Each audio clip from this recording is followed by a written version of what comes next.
What's up, guys? I decided to try these jigsaw blades. They're it says 8 1/4. So it'd be high speed, thick metal blades. So we're gonna see how that works. I got a test piece of my 1/8" aluminum here, and we're gonna see how this works. That didn't work for shit. Okay, let's try this again with the blade in there.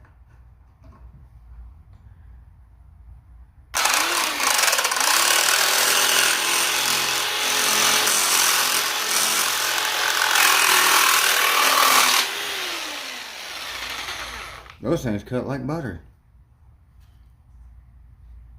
That works pretty good. So check these out. They're the thick ones. They work.